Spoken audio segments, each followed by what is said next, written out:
On August 14th, 6 o'clock. Stand for the pledge. The flag right over here to my right, your left. Pledge allegiance To the flag of the United States of America and to the republic for which it stands, one nation, under God, indivisible, with liberty and justice for all. Roll call, Mr. Buckles. Yeah. Roll on here, Mr. Lord here. Over here, aye. So public meeting comments, the agenda items will be after the Ag Security public hearing. Right now I'm going to recess our regular meeting and open up the public hearing for the Ag Security. Any public comment on the Ag Security? The Ag Security, the ASA adoption in the township was in 1989. There was 2,371 acres in 1989. There was a 7-year review in 96. They added about 400 acres, which brought the total to 2,711. There was additional proposals in 1990, which brought the acreage up to 2,851. There was another 7-year review in 2003, but it was never completed, so it was an official with no proposals. The next 7-year review was in 2010. It was not an official review. It was incomplete. No proposals. This year we did the 2024 review. Now there's 4,811 acres in our township. It's an Ag Security. We have a committee, Paul Myers, Frank Lukich, president here, Brian Rutkes at the fair, he's on the board, and John Yates is on the board, and I serve on the board myself. On June the 4th of this year, the Planning Commission made the recommendation for the adoption of the Resolution 6 of 2024, providing for additions, modifications, and removals to the 7-year review of the agricultural security area of the Somerset Township, Washington County, Pennsylvania. It was also recommended through the Washington County Planning Commission to be accepted. We did all the steps correct. Lindsay put a lot of time into it. The fellow committee members put a lot of time into it too. So if there's any other comments, we're going to close the hearing and we're going to accept it. What is Ag Security? Ag Security would be agricultural, like if you're farming, noise from your equipment, your neighbors can't complain too much. If your animals, You can't smell odors. yes. Okay? Yep. Any other specific on call, or Frank? So basically, it's set up to where as long as you're doing a normal farming practice, you can't have a complaint filed against you. And the supervisors can't put regulations in to stop you from doing normal farming practices. Is there a minimum acreage on that? 10 acres. Unless you have acreage that's contingent with another parcel. Or there's a $2,000. $2,000. Yeah, if you generate $2,000 a year on that property, then you can be included. Gotcha. Thank you, Paul. So basically, it protects you from frivolous lawsuits. Away. Yep. Thank you. You're welcome. We're going to close the public hearing and open our regular meeting back up.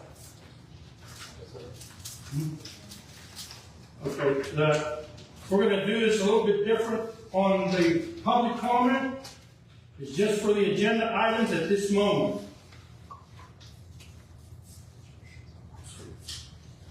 So on agenda items, I have Bill Pollock,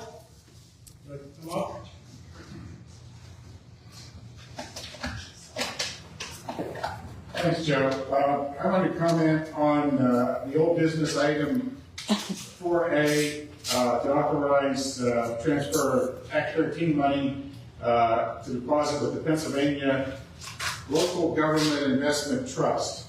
And I presume that is the $3.2 million or so, or the total amount in the Act 13 fund, which actually I guess went up. We just got, what, $388,000 transferred in on the, I believe, the 1st of July.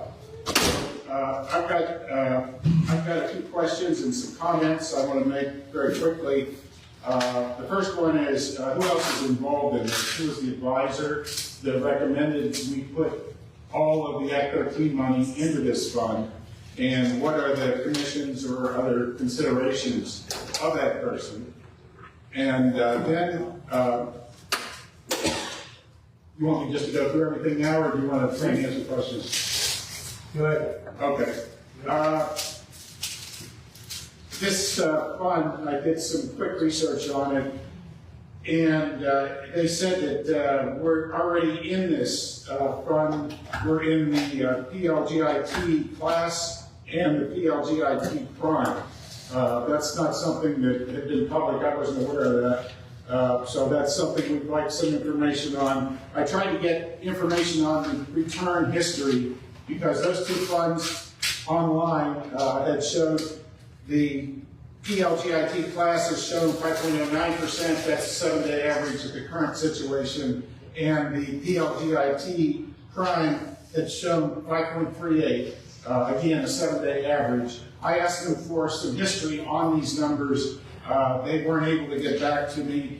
I pulled up their annual report and found out that in 2023, they had received a 4.87% return, and in 2022, they received a 1.52% return. So there's a tremendous amount of volatility in the fund, and in digging further, I found out that it's not insured by the FDIC. We're at risk in this fund, and they specifically state in the prospectus, it's possible to lose money investing in the trust. An investment in the trust is not insured by or guaranteed by the Federal Deposit Insurance Corporation or any other government agency. So that's obviously a consideration. It's a lot of money, and right now, if you follow the financial markets, we're at a very critical point. I mean, we've got inflation, the dollar is losing its reserve status, and the concern is that this fund, the base fund that we're in has like $3.9 billion in it, and the prime fund has $4.7 billion. So, and I looked quickly at the things that they're in, and some things are Fannie Mae. These are not, they're government entities, but these are things in times of crisis and change. There's a lot of risk, which is something that we certainly need to consider. We want to get the maximum return on our money, but this fund has no insurance. And so I took a few minutes and I called the investment manager for a major regional bank that also has offices in Bell Vernon and in Washington, and asked him for a $3 million investment or deposit, what could they do? And he said they have a category that's called a company sweep that has full FBI insurance on all of the money and no restrictions on deposits or withdrawals. And he said that would be 5% interest. So obviously, looking at their 7-day average just being slightly above this without any FDIC insurance in a very volatile time would beg the question that I think we should look at alternatives. This was not a small bank. There are probably others that have similar situations, but that's the comments that I had, that this should be looked at because there's no insurance on it. It's also shown to be run by PA municipal employees who could be very good people, obviously, but essentially this is a multi-billion-dollar hedge fund, which requires, and in these turbulent times, it's a tremendous amount of risk. So that was the first question that I had. The second item I had that refers to the agenda is that there is a Township Supervisor's Handbook that Pennsylvania puts out. And it lists, for these types of meetings, it lists 10 items that should be included in the meeting. And one of the meetings is correspondence, that letters, email, or other communications received since the last meeting should be noted and acted upon as appropriate. And this had been noted, it was the 2nd of July, I sent an email into the office, and it was forwarded to the supervisors, but it has not been responded to yet, which was the inclusion of the Somerset Township Planning and Zoning on all water and sewer discussions. That neither group has been involved in those discussions, and since they're critical to the development of the township, we both want to be involved in those discussions so we can help come up with the best plans and make sure it's consistent with everything else. And that is, and I've got a copy of this, which is the Supervisor's Handbook, and it does specify that that should be included as an agenda item entitled correspondence. So that's all the questions and comments I have for the agenda. Thank you. We checked into several banks as far as this money. Dollar Bank being the one that gave us the best rate. But we had this Pliget account, and this will answer one of your first questions here, Bill. We have like a reserve, like 200 and some thousand in that one account, and it's from a Lincoln water that was left over from years ago that was in that account. And we were sort of going to use that for, water when the time arose. That's in the base account marker, that's in the one they call prime. I can't give you an accurate answer on that. I could get it for you, but Do you know what the interest rate is that you've received over the last period on that? Again, the question is, do we want to take risks on losing principal over what looks like a couple of tenths of percent on the interest rate on the money? On what kicked us in this direction towards Pliget was Joe ran into a lady from Brownsville that's her manager there. And they deal with Pliget all the time. And she kicked us that way, and we started to learn from different townships like Short Tears and Nottingham that a lot of these townships go with this Pliget. So we started looking into it and met with the lady, and the one we were interested in was what they call Pliget term. And right now, if we locked it up in August, it was 4.97. And we already got news that they're saying that it's going to drop 25 to 50, I don't know what they call percentage points in September. So we're definitely need to get most of this locked up. Now What's the term on that, Mark? What's that? What was the term on that? It was a year. Now you could go less on this. I could show you after the meeting on this. You could do less and make more, but we're worried about things dropping so much that we may lose. Yeah, the real issue here is there's no FDIC insurance. If you look at the instruments that they're investing in, there's a lot of risk there, and right now we're at a very critical path that the markets makes major changes, commercial real estate is tanking, and this causes a lot of financial stress that increases the probability that you lose principal. When I met with the lady, she guaranteed me, and I talked to Jim, our solicitor, about this, she guarantees that every part of that is, it's insured. They specifically, all their material says that they're not FDIC insured, there's no government insurance on the It's money. in accordance with township code, Bill. Repeat that, please. What was that?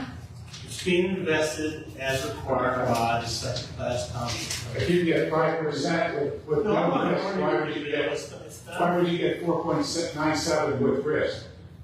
I'm not gonna argue with you. You're doing it. They're telling us that it's no risk. We need to have that in writing. If it's no risk, they should put it in writing. I have a question. What's the rate you're getting from Slow Heating Bank on that currently right now? 1.9. Sometimes it was 0.9. That's why we felt like we had to do that.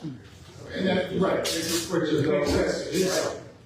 Or are these going to be CDs or, you know, I mean, like certified certificates of deposit, like FDIC guaranteed those, or is it going to be some money market account?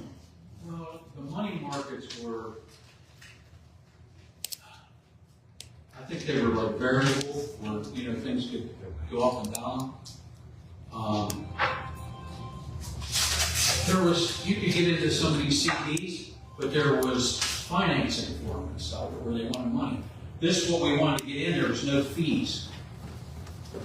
Well, this other program doesn't have fees either. I mean, there's some done, I understand. That's it.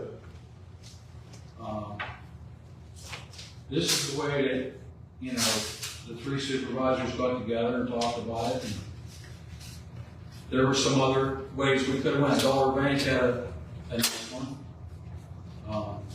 What was that? It was 5%.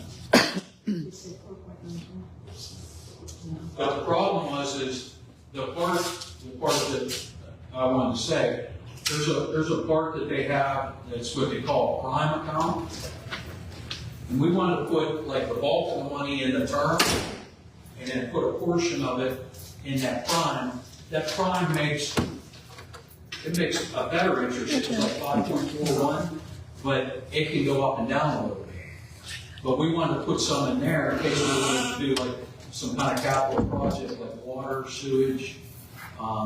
If we had any kind of problem in the township, we wanted to put maybe like 2.7, you know, into one, and I don't know what it was, like 453,000 in the prime, in case we wanted to do. There was a water project done, 84 area, that this was before I came, and it sort of went away, but it was still hanging out there. It was like 300,000 to do St. Cloud and Emory, and a part of Sunday Road. And we just thought, you know, try to put a little bit of that money aside for something like that, for, you know, water, sewage, or a rainy day, you know, anything, something that could, you know, happen where you need it. Because once you have that money in that term, you can't touch it for a year or you get penalized. And you would suggest that if in fact it is, you should get something in writing that says, yes, it's fully insured and that there's no risk in losing any principal on it. I mean, I was assured from the lady. It doesn't have to be in writing in order to, I mean, salespeople tell you anything, as you know. Yeah. But that definitely needs to be in writing, because the market conditions we're looking at now, we could have a severe correction, and that just throws all kinds of things off. And that's when these programs, $8 billion being managed by people that don't manage large money is, in a turbulent time, is a bad formula, and we certainly don't want to lose principal on $3 million. So I think it's prudent that we have a guarantee in writing that whatever instrument you go into, there's no risk of losing principal. So Bill, are you happy if they give you something, some kind of something in writing, we can invest in this money? And for that plan, yeah, for the plan, we should have something that's clear in writing that there's no risk of losing principal, no matter what happens. Definitely, I can make some calls. Because there are alternatives. This other plan is full FDIC insured. And what they do is they move the bank that has the account puts it in a variety of other banks so that they've got the 250K on all the money and it's fully accessible. So it becomes an attractive option because it's full FDIC, which is the government agency that insures all the banks. All Retreat Million is fully insured by FDIC, and that's attractive because it's no risk.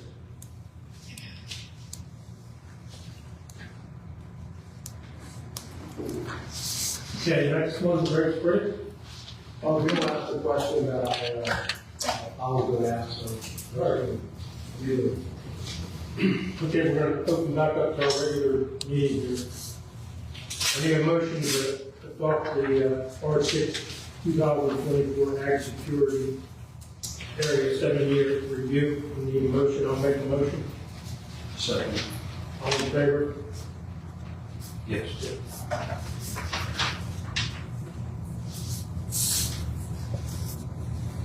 Number 2, minutes of the July 10th, 2024 meeting. Make a motion. I'll second.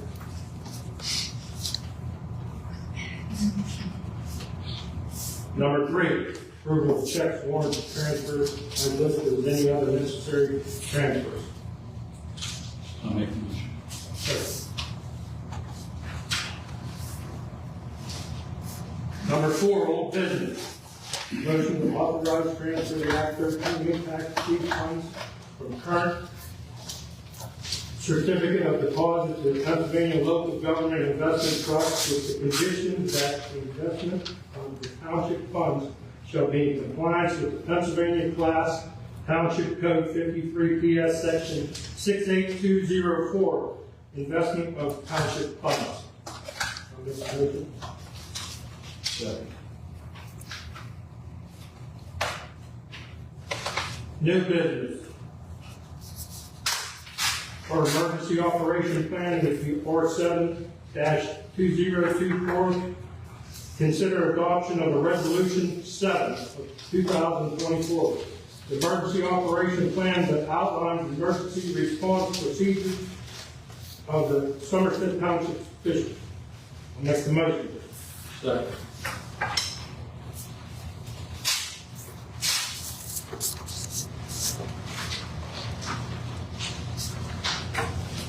Number 8, B on the new business, PSAP regional form October 2nd. To let the secretary and the planning and zoning coordinator to attend. I'll make the motion.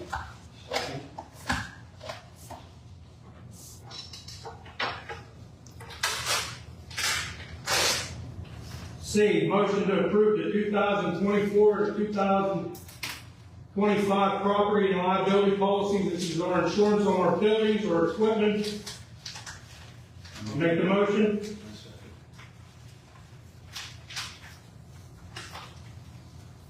D, trunk or treat, scheduled for October 26th from 5 to 7 p.m. here at the township. I'll make the motion. Second.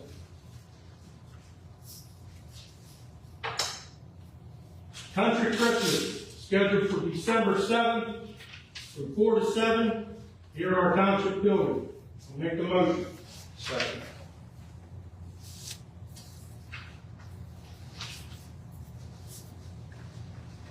Sex reports, Mark.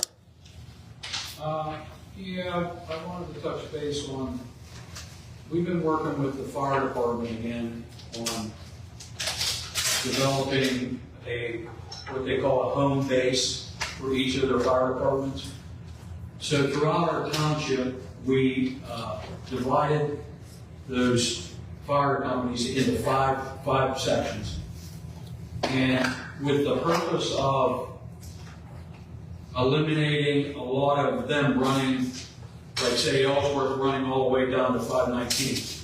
Now this is only talking, you're only talking on when there's wrecks and fires, they're all one. Certain things are all one. But this is for like, say if we had a tree down there by the truck stop or something on 519.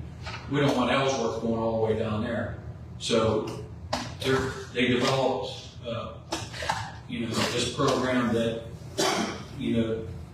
wherever the call is, those two closer ones will handle that. And then also in doing that, they took all this back to the 911 center and developed where, see if there's an accident with entrapment or something, and so many people come to that, and then two of the other fire departments are, backups at other places and stuff. So all that sort of got developed here in the last month, which I think is going to be a nice thing for the fire department. So it's a little bit of savings on them instead of on something that's not a fire or a wreck or something where they're not traveling all over the township. So we've got that done, and that's all in the 911 center now. We've been preparing roads for asphalting and tar and chip, cutting trees, crack sealing, we got 2 guys cutting the sides of the roads. That's really what we're going on. Okay, I have the secretary report out here. General fund is $1,370,683. Liquid fuels, $408,614. Local shares account, $148,369. The escrow rice Lincoln account, $204,272. The German Lutheran Cemetery, $22,009. Certificate of deposit of Act 13, $3,153,894. Totaling $5,307,841. Okay, the public meeting, non-agenda items, public comment. Bill Pollard.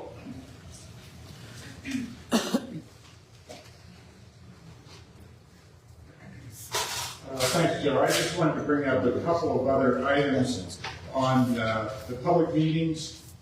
One is the treasurer's report, and I'll give you a copy of this. Again, it's from the Township Supervisor's Manual. It states that the treasurer provides a report of expenditures and revenues since the prior board meeting. This report should be provided to the supervisors before the meeting. So instead of just giving a bank balance, then the requirement is that you provide the expenditures and the income since the last meeting. That gives the residents much more information on where we're at. Obviously, the balances should be provided as well. The other item was the minutes of the meeting. Again, this comes from the Sunshine Act, the Code 65. The minutes of the meeting must also include the names of all the citizens who appeared officially and the subject of the testimony. So this helps capture, and that's all we've been trying to do, is bring up things that are of concern to us, but they're not getting in the minutes, which the Sunshine Act requires that they be in the minutes, and then addressed. And that's what we're looking for, is simply to take concerns that we have, bring them to the board, and then have them addressed. And so we've had a multitude of items, and actually the Sunshine Act does require that we do this as they require, as I pointed out previously, they require that if there's correspondence, that correspondence be included in the agenda item for the meeting. And certainly, as I pointed out, and I can give you, this is the basis. And just, I think they've established a formal framework to allow citizens' concerns to be addressed, and that's what we'd like to follow. We simply want to resolve things and to have things run smoothly. Okay, and that's all I have to say. Thank you.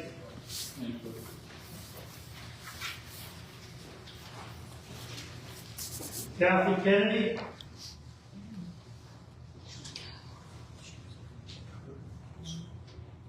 I'm wearing 2 hats today.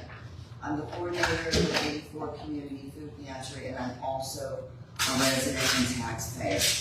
On Monday night, I served 172 families. That's quite a lot from this community. However, in that line, there were 3 different people that commented to me that they heard that the food pantry was closing. They said they got it on social media. I want to confirm to everyone, and I'm glad you're filming, I do not do social media. Do not believe what you hear on social media. If there is a problem with my pantry, you will be notified by the text of the food pantry. But I also know there's rumors going around, and I'd like to explain what happened on Monday. At 11:32, Joe Cole called me on the phone. I'm in the middle of packing all his food. He said to me, I just got a phone call from Mark. He said he talked to Jim, and Jim is mad. He's mad because I carried a petition throughout the township to add 2 more supervisors, and that the food pantry had to go. The food pantry is my baby. It's not about me. It's not about my volunteers. It's about the people that stand in that line. I give above and beyond to take care of those people.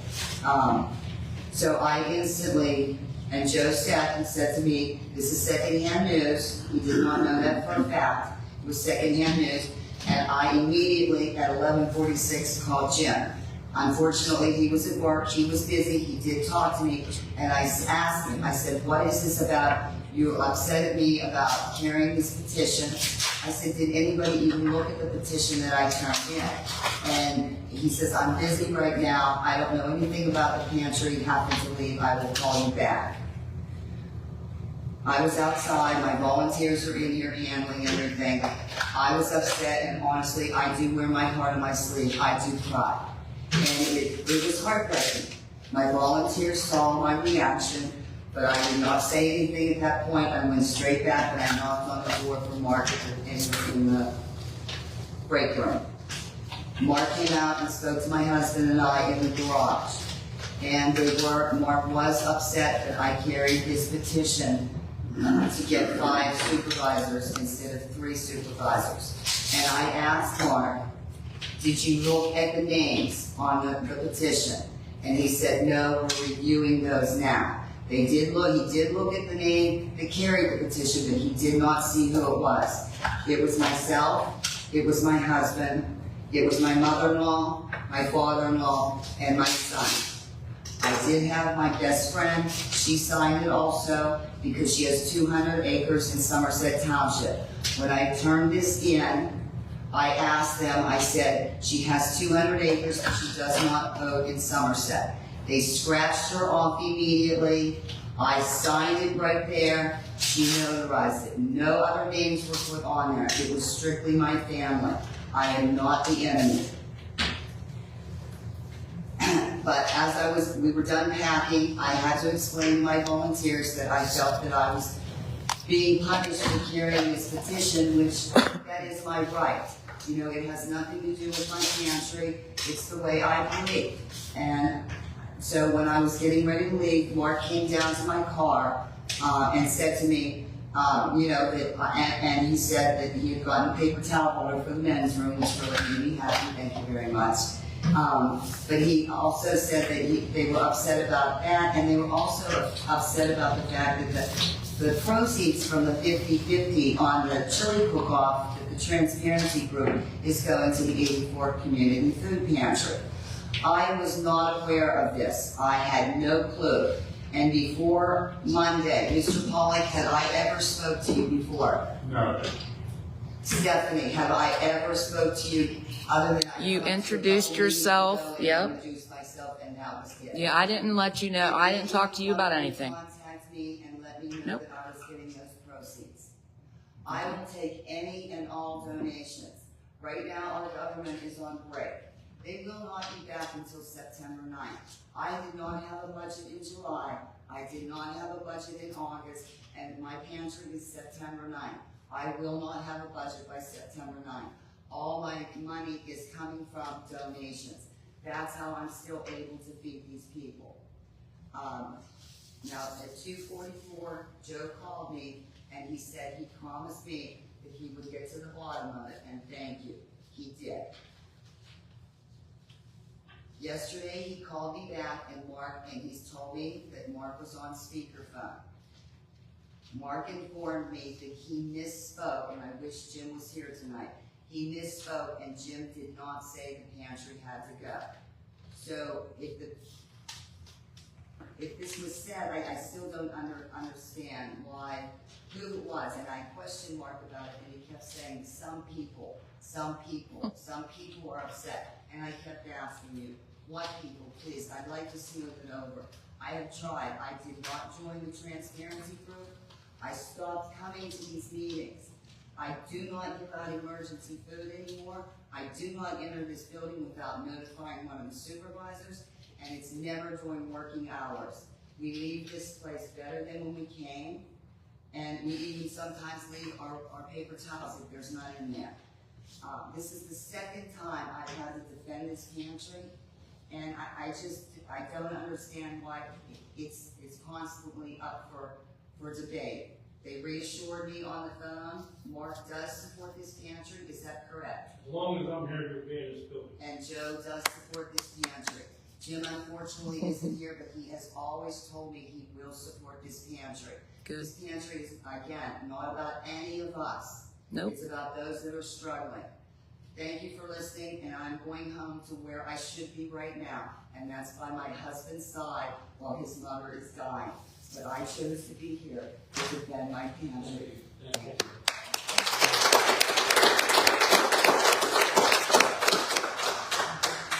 Greg, sir?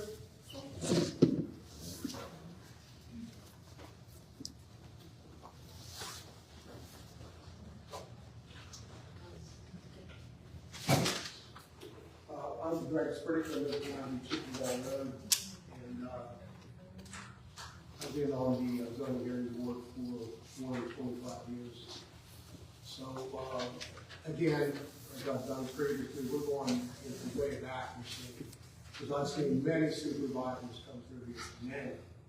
And you could always tell who was out to enrich themselves, their families, or their friends. And when the new administration came here in 2020, there was persecution of the previous administration. 3.5 years, you had him in a lawsuit. You lost at the magisterial level. You filled that the Commonwealth Court. And from what I understand, the advice of your solicitor was not to pursue it, but still, you still pursued it. And I sat in this meeting, 3 different meetings telling me, you gotta drop this. So, as it appears now, your political opponents are being persecuted again. You're gonna persecute everybody that signed that petition. That's everybody in this room and probably 5 times more. I have no problem. I'm glad you said that, Joe. In fact, you should be working supervisors, not non-working. I'm working supervisor. Yeah, I could use some help out there. Get out and get dirty with us every day. That's why we can't sit here for somebody to walk in the door to pull up a chair and talk. Because I'm out there, Mark's out there every They day. need to hire more people to be on the crews. That's the thing. Non-working supervisors would be non-working. They would only get paid $18.75 a year. They have the right to work though. What If if they want to work, they can work. what if they don't want to work? Paul Bailey sat on there, how many years? He's a non-working supervisor. Paul Bear?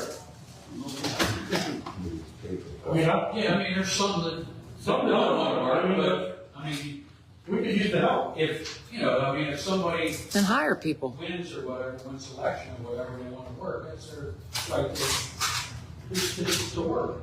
That's all. But what if they don't want to work? It's somebody that's retired. That's okay too. That's okay too. But you gotta understand, optics is everything. And the perception is that, you guys are against the people. I'm not against the people going there. Well, I hope that's not true, but many of your actions show that. And, you're doing it at your own detriment. Napoleon Bonaparte said, never interfere with an adversary in the process of destroying himself. So if you guys want to keep your agenda, ignore the will of the people, that's up to you. I mean, it's your future, it's our future. Thank you. Thank you. Dave, roll call.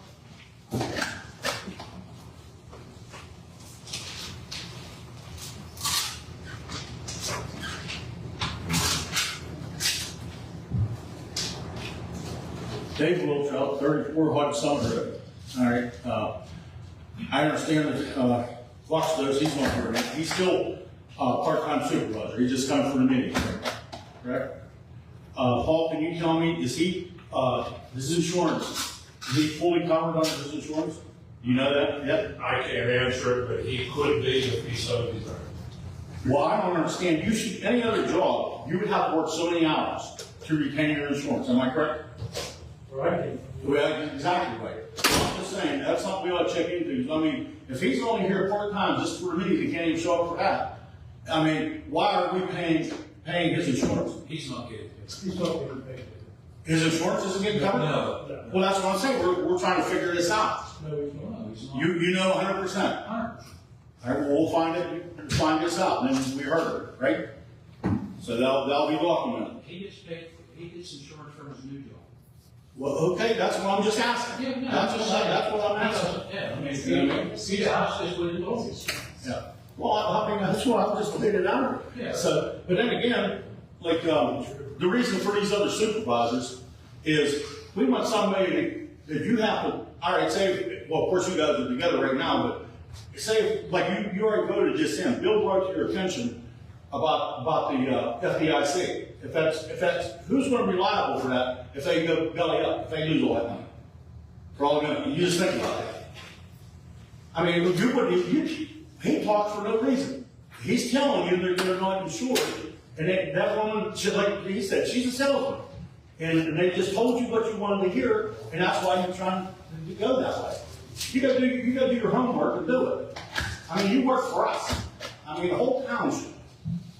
So, I mean, that's what it is. So, and I'm gonna tell you something, another one. For that Catholic County, what that girl's been through in her life and everything that's going on, somebody ought to be ashamed up here. And it comes from somebody disabled. So, I mean, somebody should be ashamed. I'm not. Thank you.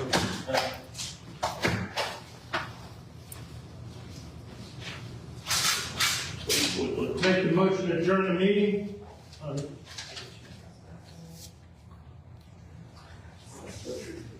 At 6:43. I'll second. Can we have another, Meeting adjourned. Thank you. can we have another comment? I have a question, maybe it's not for you guys.